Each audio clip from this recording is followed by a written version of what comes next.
Hey, welcome back to Pure Victory Podcast. Glad you're with us today.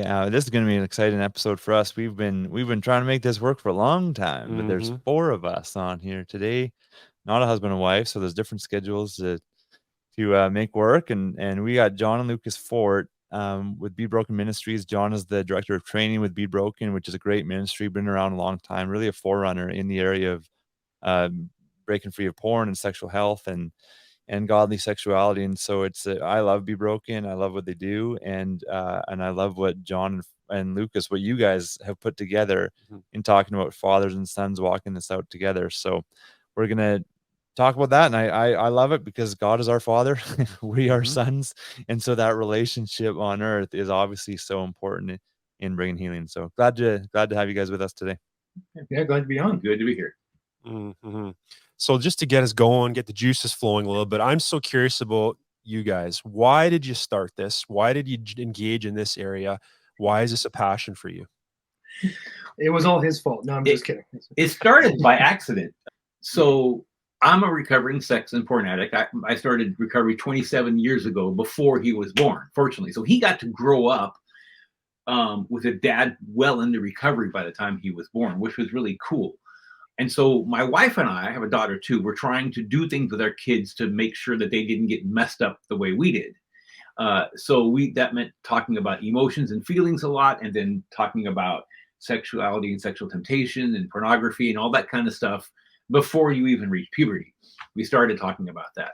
And so by the time he was 15, you were 15, there was in Seattle, Washington, there was a thing called Higher Ground, and it's a men's conference on this issue, and they made it men and boys 13 and up. And they kept telling dads, I would go there every year for work, and they kept telling dads, you need to be talking with your sons. But they would never say, like, what are you supposed to say? So I asked them one time, and this is actually before I even worked for Be Broken. I said, do you want me and my son just to come and show you guys what we do? And so that happened. So 15 years old, my son bravely volunteered, and we did accountability right in front of him. And from that, we only had an hour. There wasn't enough time. And so we wanted to make a handout, but the handout was like 60 pages long. So basically that book was the handout originally for that event. And it said, well, I might make a book out of this. And so that's kind of how it started. Cool. What was that like for you, Lucas? You're 15. Why were you willing to step up? Yeah. So like he was saying, pretty much growing up, I was, raised in the household with him and my mom, talking about, being open with each other about feelings and kind of what's going on in our heart and in our head, and being able to understand that, right, as I'm going through puberty and getting older, becoming a teenager. And even before being 15, around like 11 years old or so, is when we started getting really into the nitty gritty of accountability and starting to, set up a game plan, basically something to be consistent every week. And eventually, once I became 15, I was used to it. I'm a pretty outgoing person, pretty easygoing. So I was actually even before 15, I was talking to people about it at school. Like somebody would ask me like, oh, what do you talk about your parents and what do you do on your weekends and everything like that? I'm like, oh, one of my days I do accountability. And they're like, what? I'm like, yeah, so let me tell you about it. And so that was no problem for me talking to other people about it already. And so by the time that we were doing that at that Higher Ground conference, like he was talking about, I was already used to it. My dad and I had been doing it for a while. And then, of course, if I can talk to my school friends or, those crazy teens, I can talk to, some fathers and sons that are at a conference trying to get help. So, no, that wasn't such a big transition for me. But, it was very interesting, very different than most teenagers, I got to say. Oh, wow. Well, we have a couple questions about that area I want to ask you about. First off, I'm picking up on this because this isn't the story for many father-sons, but how did you, John, and even Lucas engage in this, but how did you kind of create an environment to be able to talk about this? Because I don't know if this is something that comes naturally. It can be very difficult often because even our family imprinting, I mean, our dads didn't talk to us about it. So how do we talk to our sons about this? So we don't know what this looks like. So how did you, John, create this environment where there's some safety, some care, where Lucas could talk to you about this and vice versa? So I'll tell my side. I want to hear your side of this too, is that my dad didn't say. My mom took my two sisters into a room when they were like fifth grade or somewhere in that age and told them about I don't know what. And I mean, like, what are they talking about? And girl stuff, sex. I remember thinking to my dad, like, why didn't my dad ever take me? It's like Not a single word from either one of my parents about anything. And so just to be clear, he talked about when 11 we started doing this. I was terrified. Okay, it was not natural. It was not normal. It was, but when my wife and I started recovery, both of us, we had 2 separate counselors, but they worked together too. They identified both of us. We didn't know how to identify our feelings or know what to do with our feelings. And in other words, all of our problems stemmed from not knowing what to do with feelings. Pornography was how I dealt with feelings. Sex was how I dealt with feelings, right? So we knew feelings was a problem. So since our kids were born, I mean, since they could talk, we were teaching them what we had learned in counseling about feelings. And that was the training ground. Feelings are personal. Sex is more personal, but we were so used to talking about feelings that was just a small step up instead of a giant step up. So that, from me, my point of view, that was the biggest reason why this was even possible at all. What's for you? What is your experience with that? Well, and I think so 100%. Yeah, the basis being on feelings, and to go further into that is that one thing that was set up really, really early on when we'd have these conversations and made it more of a routine thing. Really early on, it was started off as being no punishment. It was a whole punishment-free zone. That's a real big thing, and we harp on that like in our book. And every time we talk to anybody about this, it's always about that. When as a father trying to get your son to open up and talk to him about the feelings, well, just like my dad said, he was really scared, and I'm sure all the dads are going to be scared to open up and talk about it. But the kids are just as scared because they come into it thinking, well, what happens if I say all these things? Am I going to get in trouble? Is my dad going to be mad at me? It's a whole thing of starting off by the dad first being the one to open up, initiating the conversation, saying, hey, this is how I feel. This is what's been going on with me, and not looking for, assistance. We're not trying to, he was never trying to look for me to give him an answer, but it was him being, setting up the groundworks to say, this is how I feel right now. So it's been going on. Now, how do you feel? And I kind of tell him, and it was constant encouragement of like, yeah, that's great. Tell me more about it, and constantly getting me to open up more. And if I ever told him, hey, I messed up. I had, I fantasized about this, or if I did look at porn or something, it never was, you're in trouble. We're taking this away. We're getting rid of this. It was like, I'm really glad that you told me about that. Why do you think that you wanted to go look at that so much? And so that was, having from him being calm, and it wasn't like, if I looked at porn on a computer, it wasn't like he's like, well, we're not going to do anything to the computer. He can keep using it. It's like, well, no, obviously you got to have something of some kind of barriers to help try to protect the kids, but it's not a punishment. It's a thing to help them. And so that was the biggest thing for me, and how I took it when I was growing up, and the thing that really stood out to me the most. I love it. I love it. You guys, to me, it's like the personification of Hebrews 4, where it says Jesus can empathize with our weakness. So John, you empathize, you open up with vulnerability. And then God's like, you can come and you can approach the throne of grace. You'll receive grace. You'll receive mercy. And we know the response. But like we know because God has proactively told us what the response is going to be. I think that's so cool how you guys did that. So I'm curious, what did it look like on an accountability day? Like practically, what did that look like to do accountability? First, I want to say my boss he had a son, and he did this with his son as well. They called them man meetings. And I wish I would have known that, because I love that way better. We call them accountability, but that's way better. That would have been. So I now say we changed that in the book to say have a man meeting, right? Cool. So I'd be interested to hear from your perspective, as a kid, what happened at those things? Yeah. So the way it all first started, before we had, a set, okay, we're going to have accountability this day, this time, that sort of thing. Before that, it always happened when we were doing something, and it usually ended up being yard work, because my dad loves gardening. He also has, ADHD. He just can't stop working. So he's always working in the yard. It's like, well, hey, come out here.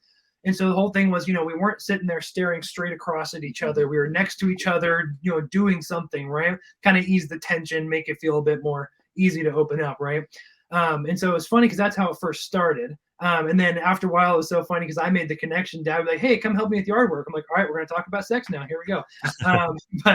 But eventually what it turned into was we did have a scheduled time of, all right, hey, on this day, we're going to get together and have this meeting. But I think initially starting it off with having the yard work, having something to do, that was really good. That way just made everything feel more comfortable, made it feel like something more nonchalant, right? Like, yeah, we're just talking about it. Who cares, right?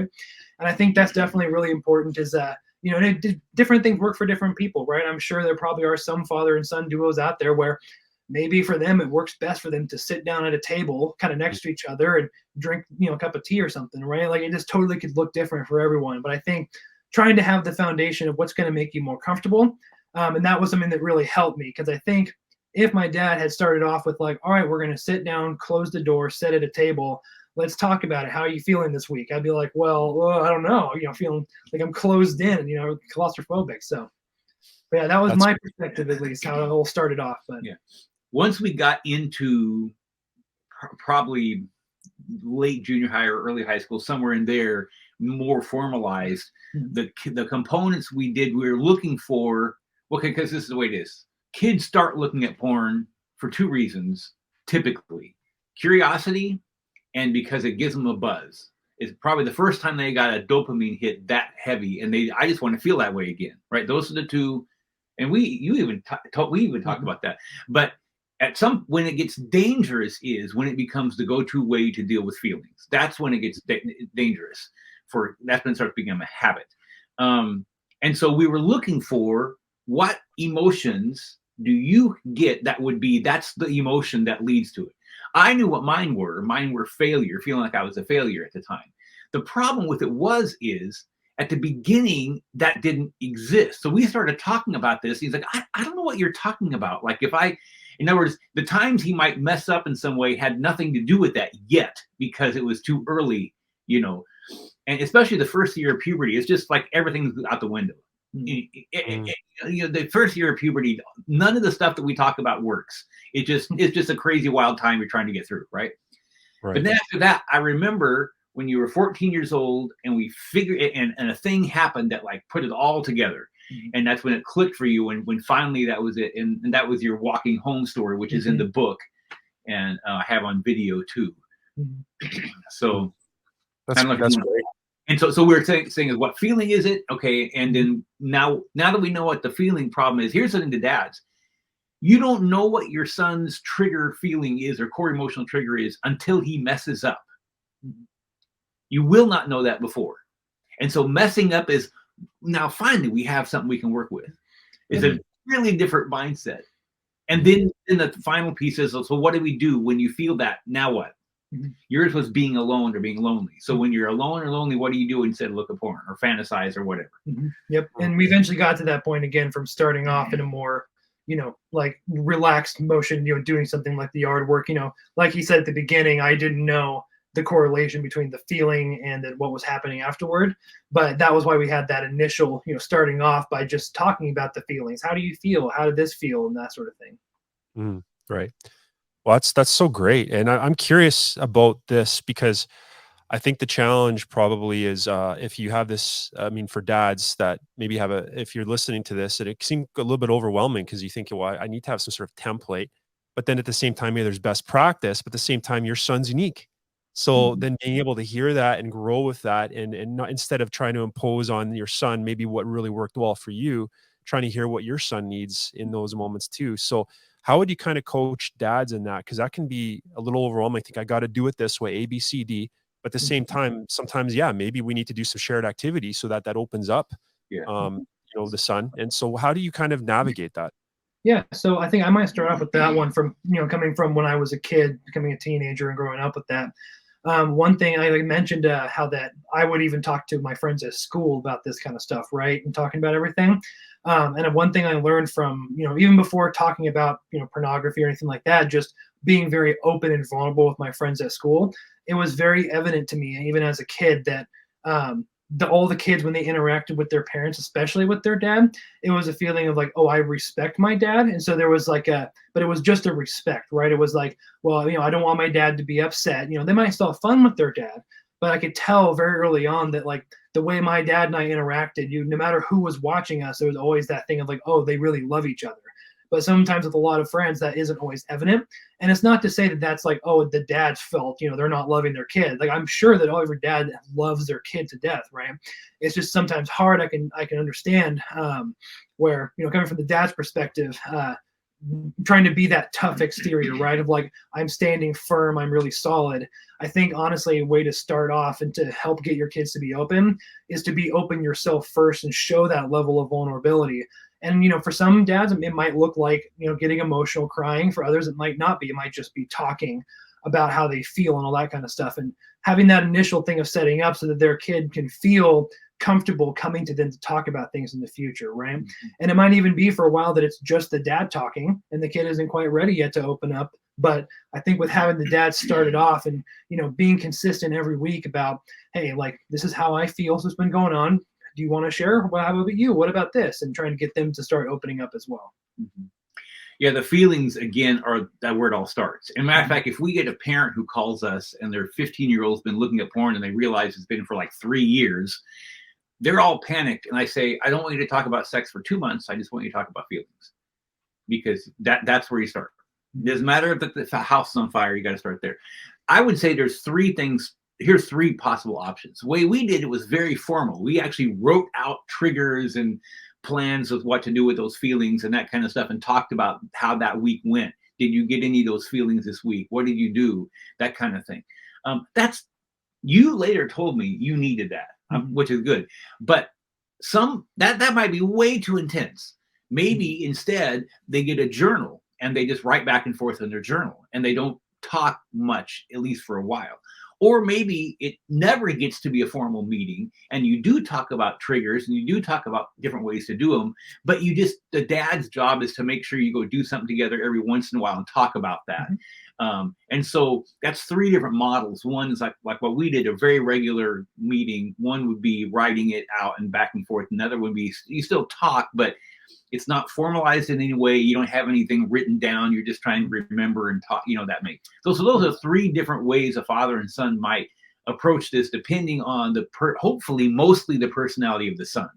The dad needs to suck it up and do what his son needs. And to go further off of the second one he talked about with the writing things back and forth, depending on how old the kid is or what, if they have one or not, maybe even texting back and forth, maybe that'll feel a little bit easier for them, a bit more informal, right? Mm-hmm. Right. Yeah. Instead of pursuing perfection or what you think is perfection, it's how does your kid feel safe and loved? I love it. I love it. So this is a question for both of you. But some dads are worried about their son losing respect, or maybe like, hey, if they know I watch porn, then they'll watch porn too and think that it's okay. How did you navigate that from both sides? Lucas, what was your view like of your dad when he opened up? And John, how did you get over those nerves if you had them? So I did, just to be very clear, I told him when I was your age, my friend showed me pornography and I didn't know what to do. So I just looked at it. And then eventually I got some myself and, that kind of, so he knew that. And he knew that I was in recovery from sex addiction. And he knew that every week I went to a support group. Mm-hmm. It was none of that was ever a secret. Mm-hmm. Okay. And so that's the first thing, the vulnerability. And I did worry a little bit about when we first started talking about this, not that stuff. It's like, is he going to lose respect for me? Because like dads, we have surveyed parents, and the number one fear of all parents, moms and dads, is my kid might find out my past. Mm-hmm. And I have seen a few very rare exceptions where the kid did lose respect, but it was because the dad wasn't doing anything to get better. Right. Mm-hmm. Right. He would just say, does that make sense? Yeah. But every single time the dad was doing something and shared, 100% of the time of that, I've only heard that it ended, the son got more respect for the dad, not less. So I was actually very afraid that when I started talking about this, he was going to say, well, you're a pervert. I don't want you to be my dad, that kind of thing. So, but from your perspective. Yeah, no. So I remember very distinctly one time, like he said, I knew he was in recovery and I knew that he said, I'm going to my group. I knew what that meant. And I knew that if he was on call and he'd just say, oh, I have someone calling me. I kind of assumed what that call was probably about. And so I knew about it. Right. But because of that was one thing when we used to do our accountability or talking about our feelings and stuff while doing the yard work. I remember one time, very specifically, we talk about, I think in our book, at least on video and stuff for sure, where I was talking about how that, feeling like I had, messed up, like I fantasized, had these, things going on where I felt like I was doing bad. And I wanted to tell my dad about it, but I was worried because, he's going to recovery group. He's doing all this stuff, getting himself better and everything, right? Like he's not going to mess up. But then he had started off by talking about how he had in fact messed up that week. And he told me about it and started off the conversation. And my reaction was like, oh, I'm so glad that you did, because I did too. And like, it was a thing of, knowing that he's not absolutely perfect. So it's like, well, I don't have to be perfect, and that's okay, because we can still talk about it and we still love each other. And so that was the fact that he was, seeking help and getting assistance and helping others and everything, but still was at fault sometimes. That was relieving. That made me so happy. Here's a crazy idea for dads. When they start working with their son and they've reached puberty, and so they're in the heat of all this stuff, and the dad's really wanting to set a great example. The son kind of needs to know how the dad responds when he messes up. What if God kind of weakens the guy and like setting this up as like, you need to fail so your son can see what if that's actually a positive thing? I know that sounds crazy out there for people, but like, it's just as important for your son to see how you deal with not reaching your goal as being just perfect all the time. Yeah. 100%. I think we can relate to people, and when they're authentic and we see them working through things instead of kind of creating some sort of aura of perfection, because no one can relate to that, right? So if you're real and authentic, we can build those gaps, or I guess kind of bridge those gaps, so to speak.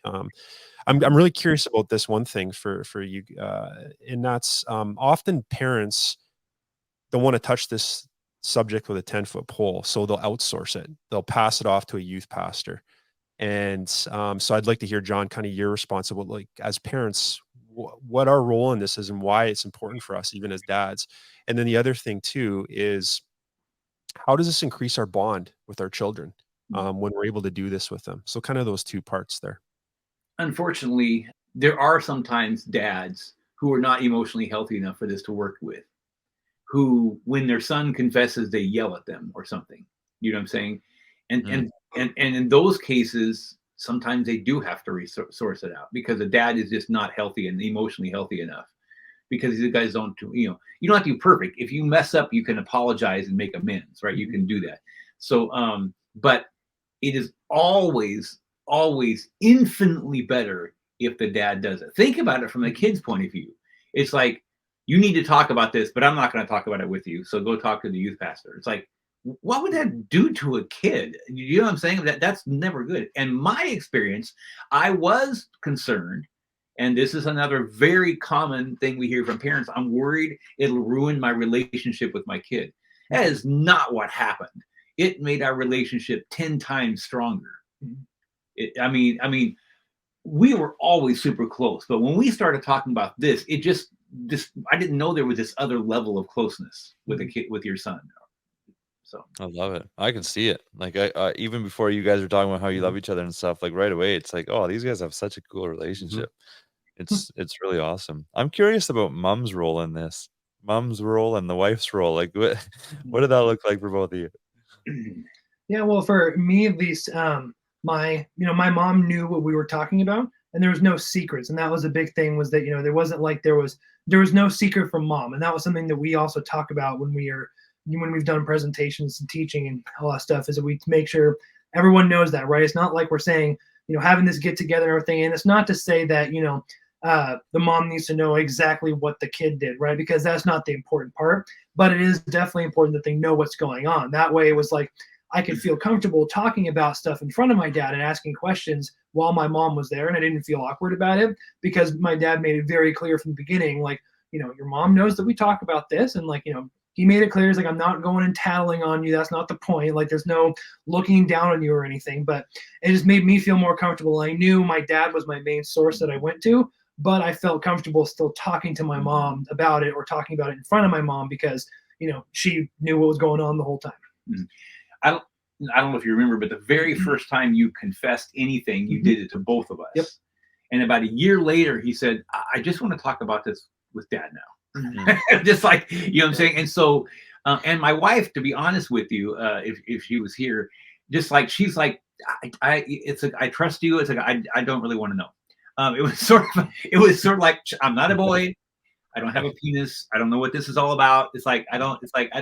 You guys handle that. I want So that's how my wife has. It's fine for the wife to be, the mom to be as involved or is not as involved as the son and she are comfortable with, but there isn't exactly a right answer. I mean, there's single moms out there too dealing with this stuff. So yeah, well, I mean, like my wife. So I mean, anytime my dad and I are going on a podcast or presentation, anything like that, I mean, she knows all about that kind of stuff. She knows my dad's story and everything.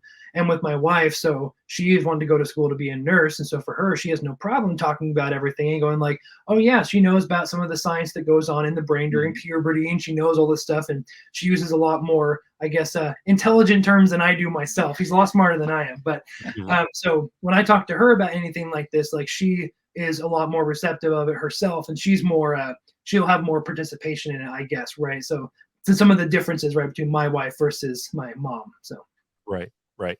And I'm curious about this too, because sometimes parenting, there can be a lot of disagreement about how we parent, right? And so in this area, what would you coach parents? Because sometimes like a dad might he's totally tracking with you guys and what you're talking about, but maybe the mom doesn't quite have some understanding here.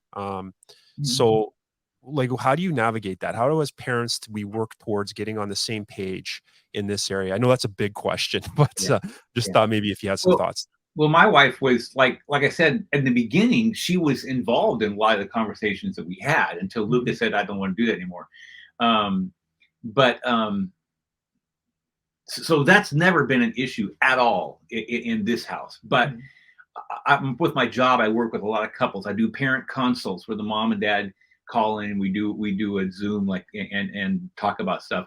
And it does happen that sometimes it makes the moms really nervous and they want to kind of be trying to control that.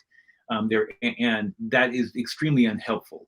I can tell you of guys who are in recovery and their moms say, I don't want you talking to our boys because you are in recovery. And it's like, that's the reason he should be talking with them, because he knows exactly what needs to happen. Yeah, I've seen that too. And so it's tricky because sometimes, I mean, I don't want to bash on anybody, but sometimes moms actually get in the way. And I've had to be a little bit firm with moms before. It's like, your husband has to be the one to talk. And the fact that he's in recovery, I mean, he knows 10 times more about what your son needs to know than any other guy is going to know. And so that's sometimes been a hard sell. And what happens sometimes is the sons will start resenting their mom because she's getting in the way of a conversation he really wants to have with his dad. And that absolutely has happened. Yeah, I've seen that happen. So I'm with you with what you're saying. And I'm so glad that you do what you do, because there's so much focus with talking about pornography in this world and different ministries about on the person struggling with porn. But what about the wife, and what about the parents and the kids, the teens? And so I love what you guys do. Go ahead. I was going to say, to be fair though, when a woman acts like that, when a mom acts like that, it's because it's her trauma. She's been betrayed, and to think her son is doing what her husband did that made her feel so hurt, she doesn't know what to do with that. So that's when a mom needs to go see a counselor, needs to get their own help, because she's been hurt and kind of indirectly her son is hurting her. Does that make sense? Fortunately, I'd been in recovery for a really, really long time before Lucas and I started talking about this, so my wife wasn't worried anymore. Does that make sense? Yeah. And but that's just the fortunate story of the way our particular thing works. So I do want to have huge empathy for a mom, because she's reacting out of trauma. She's not trying to be mean or inappropriate. Sure. Well, and the trust has been broken in her marriage. It wasn't her fault that it was broken a lot of the time, and then she has to trust her husband, who she doesn't trust, with dealing with their child, who she loves. It's a hard thing, right? So it does make sense for sure. What would you say to dads who haven't done all this? Maybe dads are listening and they understand it, they like it, but they're like, man, I didn't do any of this. What would you say to those dads so that they don't carry shame? I travel around to conventions to speak, and I was speaking about some of this stuff. And there happened to be an 18-year-old boy in the audience, a senior in high school. And he came to the booth afterwards and said, can we have a book, Father Son Accountability, that talks about how to do this? And he says, would it be weird if I bought this and went home and asked my dad if he'd do it with me? That happened like 2 months ago. And it's like, what a cool story that is. Mm. We had a dad come to one of our intensives for help men with addiction and bought this book and took it home and did it with his 26-year-old son. He goes, we never did this. I want to make up for what we didn't do. So it is not too late. You know, you got to really work on repairing, but we try to, in our materials, help repair that relationship. So it is not too late. And as long as the dad hasn't emotionally hurt his son in other ways, because you have to repair that first. But if they have just kind of a pretty decent relationship, they just haven't talked about this, the sons typically respond really well to it. I was going to say, I think there doesn't need to be a thing of, you know, trying to feel like they need to prove themselves to their son, right? Like if it's something they wish they had done that they hadn't, and they're looking back at it, you know, like you talked about feeling that shame, right? I feel like that it can be easy. It could be easy for someone to try to be like, well, I'm going to, you know, try to prove to my son that I care about him and I want to do this, right? And getting in that headspace, I feel like can be a little bit, you know, not the best course of action, right? I feel like I got to, you know, try really hard. I got to prove it. I got to get this reaction, right? Because in you're yourself looking for something in return from that. I feel like it's got to be a thing of, you know, if you really want to do this and you haven't ever done it before, and, you know, like my dad was saying, you know, your son's 26 years old or whatever it might be, is, you know, if you just initiate by saying, you know, be honest and be open, right? And be talking about your feelings. Start off with that. Same thing, no matter how old they are. You start off with that, saying, you know, I feel ashamed or I feel bad, you know, that this never happened, right? And I'd like to start this with you, and I want to tell you about how I feel and everything, and open that door. And if they are responsive to it and they open up to you and back and everything, then fantastic. But if they don't, it's not a feeling of like, oh, well, I failed and they're never going to come back. Like, just keep the door open. And, you know, if you know, try as much as you can, everything, but don't be pushing again. Don't be going looking for a specific end goal, right? Just try to initiate and do your part. And, you know, like my dad was saying, I'm pretty confident they'll be pretty responsive back. But Right. Well, and kind of jumping on that question, you mean that question was about for dads maybe that haven't done anything. For our listeners out there, maybe they're a stage where now's the time. They're hearing this and they're wanting to take those steps.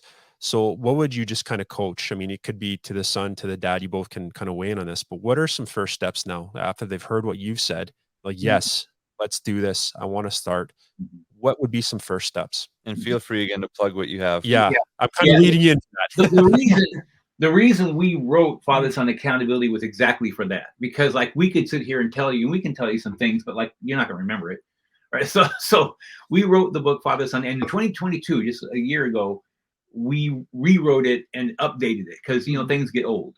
And so it's 8 weeks, 8 chapters. It takes 10 minutes to read a chapter. I mean, these are short. It's a tiny little book. And then it says, Dad, say this, son, say this. I mean, like it just literally walks. You don't have to any preparation whatsoever.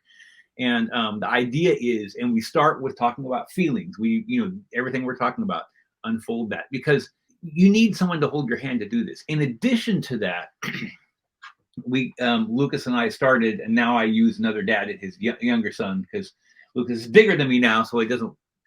Is we have these things called Father Son Connect through Be Broken, and they're online like this. No more than 5 dads at the very most, boys 12 and up. We've had a few 11-year-olds in there because they had been getting into porn and their dad begged to let them in.